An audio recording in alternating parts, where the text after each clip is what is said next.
Here's a question that sounds simple but isn't. How do credit card companies make billions of dollars a year off a product they hand out for free? Free card, free rewards, cash back, points, travel miles. They're practically begging you to take one. No company gives away money out of kindness.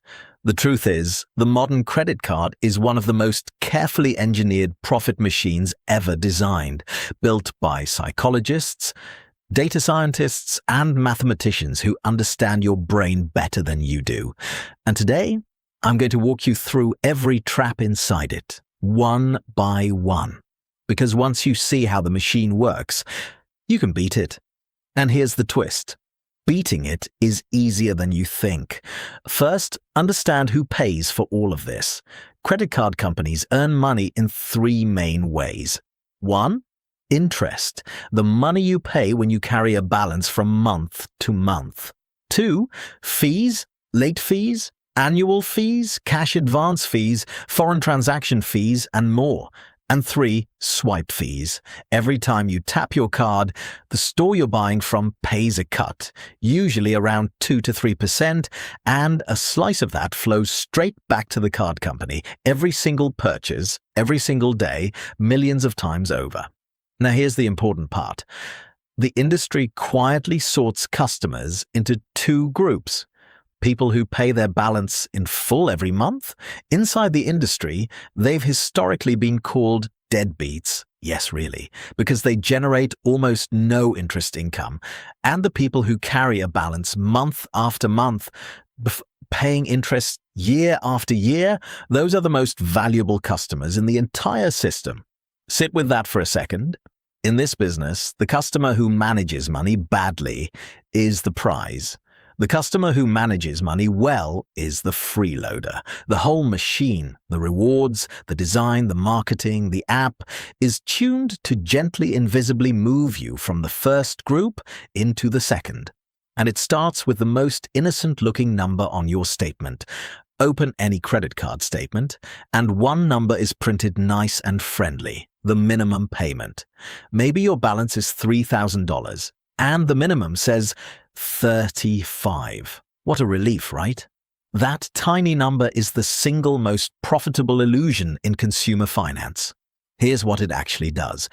With the average card charging interest north of 20% these days, most of that minimum payment doesn't touch your debt at all. It just covers the interest. Your actual balance barely moves. Pay only the minimum on a few $1,000s of debt, and you can be stuck paying for 10, 15, even 20 years, and hand the card company more in interest than you originally borrowed. And here's the psychological trick. That number isn't small by accident. Researchers call it anchoring. The minimum payment anchors your brain to a tiny amount, so paying just a bit more than the minimum feels responsible, when in reality, you're still deep in the trap. The card company doesn't want you to default. They want you right here, paying reliably forever, never quite escaping. That's the sweet spot. That's the business. Now let's talk about the bait, rewards, cash back, points, miles. It feels like free money, and sometimes used carefully, it genuinely is. But ask yourself, why would a company pay you to spend? Because of one of the most reliable findings in consumer research. People simply spend more when they pay with a card instead of cash. Studies have found the difference can be substantial, often 10, 20% or more, depending on the purchase. Cash physically hurts to hand over. You feel the loss, a card, just a tap, no pain, and rewards supercharge this. That 2% cash back quietly reframes spending as earning. Buy more, earn more. Your brain starts chasing points and spending $100 to earn 2. Here's the math they're counting on. The rewards come out of those swipe fees and, more importantly, from the interest of everyone who slips into carrying a balance. If you overspend even a little because the card made it painless, the rewards paid for themselves many times over. The rewards program isn't a gift. It's a spending accelerator with a friendly face. Ever had your credit limit raised without asking?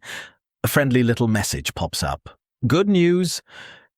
You now have more available credit. Sounds like a compliment, like they trust you. It's a calculation.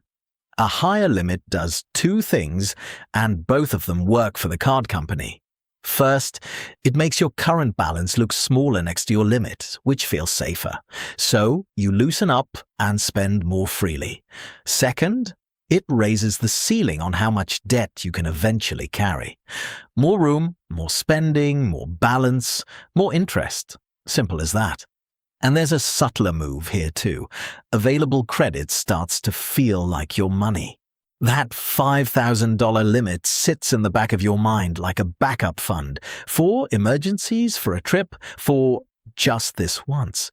You start making decisions as if that money exists, but it was never your money. It's a loan offer, the most expensive loan you'll ever casually accept, sitting one tap away, dressed up as a safety net. Here's the reframe that protects you. The card company isn't giving you room to breathe. They're giving you rope. What you do with it is up to you. Then there's the quiet layer under everything, the fees. Miss a due date by a single day, late fee, historically as much as $30, $40, though regulators have been fighting to cap them. Take cash out with your card at an ATM. That's a cash advance fee, plus a higher interest rate that often starts charging the very instant the money hits your hand. No grace period at all. Most people have no idea. Use the card abroad? Foreign transaction fee quietly added to every single purchase, usually around 3%. And some cards charge annual fees that renew automatically, year after year, whether you've used the card or not. Individually, each fee looks like a small sting, annoying, forgettable, but zoom out. Across millions of customers, those small stings add up to billions of dollars in revenue every single year. Pure profit collected drop by drop. And the design is intentional. The fees live in the fine print, pages of dense legal language printed small that almost nobody on earth actually reads. But buried in those pages, one line matters more than nearly all the others, and most people have never even heard of it. It's called penalty APR, and it's the next trap. Here's the 1-2 punch hiding in the terms. First, penalty APR. Mispayments and many cards reserve the right to jack your interest rate up, sometimes to nearly 30%, and keep it there for months, even after you resume paying on time. One stumble, and the price of your entire debt goes up. Second, the famous 0% offer. 0% interest for 15 months. It sounds like the deal of the century, and used with discipline, it can be. But read closely because many store cards use something called deferred interest. Here's the trap. If you don't pay off the entire balance by the end of the promo period, even if you're 95% done, some of these deals charge you all the interest retroactively, calculated from day one on the full original amount. 1 month late, one small leftover balance, and boom, a giant interest bill appears out of nowhere. 0% was never a gift. It's a countdown timer. And the business model quietly bets that a big chunk of people won't beat the clock. Step back and you'll notice all these traps share one design goal: remove the pain of paying. Think about how the experience has evolved. Swipe became tap. Tap became your phone. Your card number lives inside every app and website. One click from anything. Buy now, pay later splits, even a pair of shoes into 4 painless pieces. Every step of this evolution has one effect. You feel the purchase less. And the less you feel it, the more you spend. That's not an accident. That's the entire point. Even the statement is designed to soothe you. The minimum payment in big friendly print, the total interest you'll pay over the years, buried, or shown only because regulators forced the issue. Credit card companies employ some of the smartest behavioral scientists on the planet. Their job isn't to make you go broke. A broke customer can't pay. Their job is to keep you comfortably, painlessly, permanently in the paying zone. Comfort is the product. Debt is the price. Now the good news, and it's genuinely good. Every trap we just walked through has a simple counter move. Do these 5 things and you flip from being their best customer to their worst. 1. Pay in full every month, no exceptions. This is the master move. Pay the full statement balance, and the interest machine, the core of the entire trap, never touches you. Set it to auto pay in full so it doesn't rely on memory or willpower. 2. Ignore the minimum payment. Treat that number as what it is: marketing. If you're already in debt and can't pay in full, pay as much above the minimum as you possibly can and attack the highest interest card first. 3. Treat your credit limit as invisible. It's not your money. A good rule: keep your spending well under 1/3 of your limit. Your credit score will actually thank you for it. 4. Spend like it's cash. Before any purchase, ask, would I buy this if I had to hand over paper money right now? If the answer is no, the card is thinking for you. 5. Never carry a balance to build credit. That's a myth. Your credit builds from on-time payments and low utilization, not from paying interest. Do all this, and here's the beautiful part. The rewards, the fraud protection, the credit history, you keep all of it free. Funded, ironically, by the people still stuck in the trap. So here's the truth about credit cards. They're not evil. They're not good. They're a tool built by a business that profits most when you use it carelessly.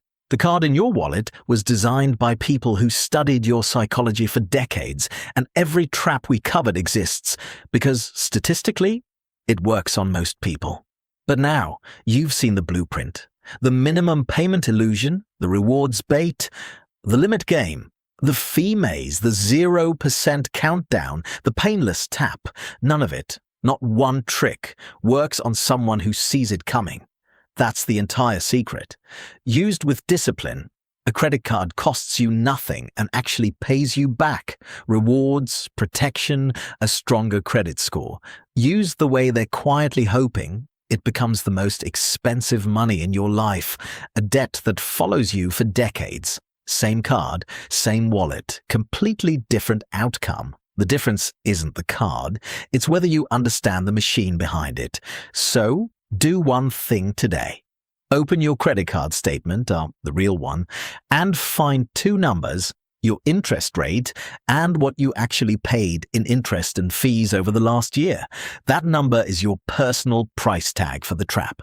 For some of you, it'll be 0. Well done, you're already winning. For others, that number is the wake-up call. Either way, now you know exactly where the money goes. If this opened your eyes, subscribe to Capital Compass. Every week, we break down how money really works. The traps, the tricks, and the simple moves that put you back in control. Your money should work for you, not for them. See you in the next one.